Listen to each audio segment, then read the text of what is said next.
Hi, I'm Amy and welcome to my channel. I'm here to help you heal your attachment style and change your self-concept so that you can have more secure and fulfilled relationships with other people and also yourself. So in today's video, I'm going to go through self-concept, what it is, how to change it, and what happens when you change it.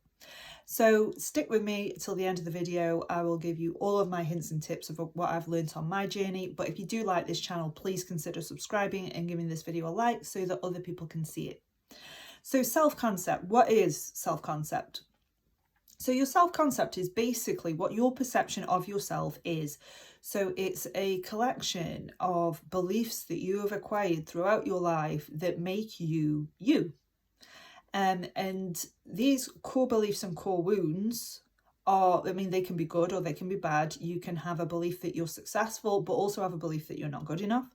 And these are just perceptions of you that are a result of your life experience. And these beliefs get stored in the subconscious mind, and then we start acting from them. So if I take, for example, if you've got a belief that you're a disappointment, it wouldn't have taken long in childhood to get that belief if you had caregivers constantly inferring that you weren't good enough, or constantly inferring that you could do better, or that they were disappointed in you. It wouldn't take long for you to start acting like a disappointment in the way of rebellion or not doing very well in school or education, which is what happened to me, and not really achieving much. So when these are stored in the subconscious mind and we're acting from them, and it is said by the time you're 30, over 85% of your actions are subconscious. So you can see how it has a profound impact on life and how you show up. So to change your self-concept would mean to change these disempowering beliefs that you don't like about yourself into something that's more empowering. Now, this is easier said than done, and there are mentors out there that will tell you that this can change overnight. In my experience, I have not made a genuine change overnight. So I have seen progress overnight, but not an outright change. So if it is that you're doing all the techniques and nothing seems to be working, I want you to cut yourself some slack, because you've held this belief your entire life. So it's going to take more than 24 hours to change it. But the fact that you want to change it, and the fact that you are doing the techniques and showing up for yourself, you are already making the move towards where you want to be. You are already putting the effort in. You are already prioritizing and loving yourself, because you want to feel better about yourself and you want to see yourself in a better light. That is what essentially your self-concept is. And the good news is that you can change your perception of yourself, and it doesn't have to take ages to do either if you're focused in on the right thing. So if I take a real life example of I had a belief that I would never be successful, or that I am unsuccessful. And how this played out in my life is that I wouldn't go for job promotions. I got divorced.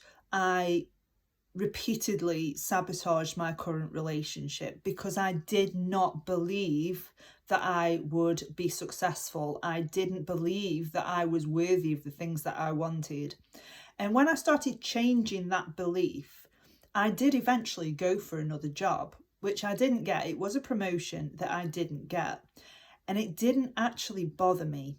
And that's when I knew that this belief was shifting, because I reacted differently to what was going on the outside. And another example is when my partner broke up with me, I didn't feel the horrible needy anxiety that you get. And because I'd started working on and changing the belief that I was unloved and that I was unwanted, it didn't have the same reaction. So these are the things that you need to start noticing when you're changing your self-concept, that you are reacting differently to what's going on the outside.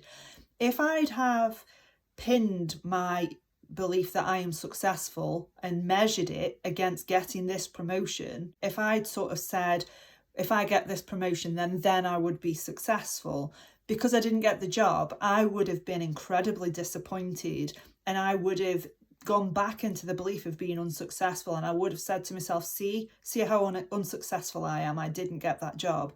But because I wasn't measuring it against anything on the outside, it didn't warrant the same reaction. I just let it go. And I wasn't thinking that that's it now, I'm going to be stuck where I am forever. I was thinking more along the lines of, okay, well, maybe that job wasn't for me, and I will find another way of being a success, because I know that I can be successful. And the same with the breakup with my partner as well. I wasn't thinking I'm going to be on my own forever, because I'd already started working on the beliefs that I was worthy, that I was valuable. I knew that I was a good partner. I knew exactly what I brought to the table.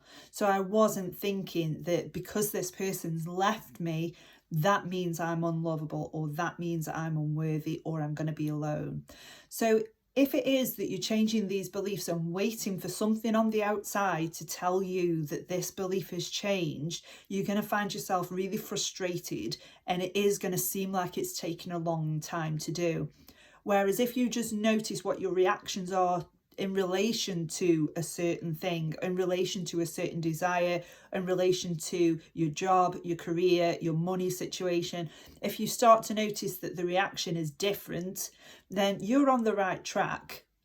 You are on the right track. And if you think of it more as moving a needle rather than night and day, then you won't go far wrong.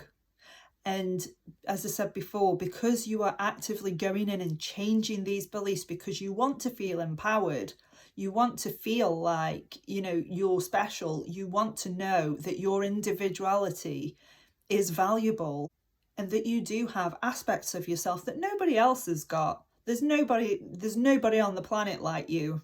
So if you've just been broken up with, then, think he's not going to find anyone like me, because they won't, because there's only one you, and that's how special you are. And I had a real issue of embracing my individuality, because I didn't grow up in a household where uniqueness was celebrated. I was told to be like, blend in and be like everybody else. Don't stick out. I also want to cover if you are feeling quite resistant to changing a disempowering belief, and why that might be. And it might not make sense to you until you really dig deep into it. So I'm going to give you an example from my personal life, and I am not successful again. And I had this belief for an awful long time. I didn't do very well at school. I didn't do very well at college or university. And, my career sort of bobbled along. I wasn't destined to be any higher than what I was. And this belief was really plugged into me. I'd absorbed what my perception was at the time, with my parents letting me know that I could do better, or letting me know that I hadn't done very well. So that's how that belief was adopted within me, and I would show up as a person who was unsuccessful. And for whatever reason, I could not shake this belief. Now, when I'd really looked at why, because I knew that the belief wasn't serving me in any way, but when I looked at why, it was actually protecting me from rejection, and protecting me from being told again that I wasn't good enough, or being told again that I wasn't worthy. It was there for a reason, and it made me feel very resistant to letting this belief go, because if I believed that I was successful, that would lead me to go and experience new things, which might mean that I'm rejected, or might mean that I'm abandoned.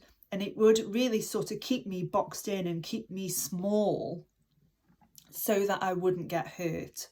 So I really had to go in and reprogram my beliefs around this, so that I could let those go, and so that I could show up differently.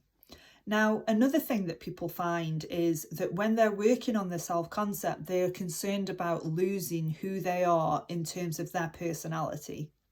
And I just want to debunk this, because if you reframe it and look at it this way, that you are not changing your personality, you are simply letting go of beliefs that don't serve you. And as a byproduct of that, you become more of who you are authentically. You become you magnified. Okay, so if that's there in the background for you, thinking, well, I don't really want to change my personality, I don't want to lose my friendship circle, I don't want to show up completely differently, you are going to show up as more of you. And that is something that should be celebrated. So that is essentially, in a nutshell, what self-concept is. And I have got a ton of videos on how to reprogram a belief. There's lots of them. Find one that suits you. If you have any questions, please comment below. But I will see you in the next video.